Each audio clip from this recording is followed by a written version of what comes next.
Heartbreaking developments off the waters of Cape Coral. 3 people are dead, with a 4th in critical condition after a catamaran flipped on the water.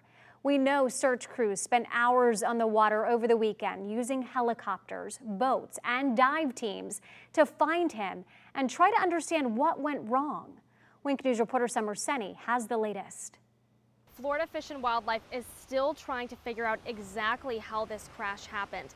They tell us that they are combing through GPS and engine data to piece together the crash that took the lives of 3 people. Take a look at this photo Wink News received of the 3 victims: Brenna Millett, Craig Millett, and Rebecca Knight. A 4th person, Neil Kirby, is currently in the hospital and is critical but stable. FWC says the crash happened Saturday night along the Caloosahatchee near the Cape Coral Yacht Club. This is video now from that scene. You can see the large law enforcement presence as Cape Coral Police and FWC worked to find the 4 boaters in the water. Brenna Millett and Rebecca Knight died while at the hospital, and at that time, Craig Millett was still missing. Investigators came back out to the area early Sunday morning and resumed their search for Craig. Boats, dive teams, and helicopters spent hours out on the water. Law enforcement found Craig's body near the flipped catamaran Sunday afternoon. Wink News spoke with Priscilla Willame, the Milletts' neighbor, who says they were living their dream here in Cape Coral. They had tons of friends would come over when they first got the house and it was all finished, and they just had big,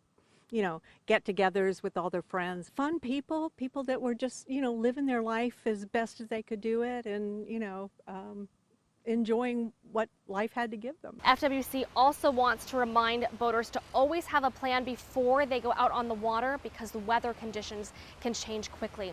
I reached out to FWC today to see how that 4th person, Neil Kirby, is doing and if there are any more updates in this investigation. A spokesperson told me that Kirby's condition remains the same and he does not expect updates on this investigation for some time. In Cape Coral, Summer Senni, Wink News. The Charlotte County Sheriff's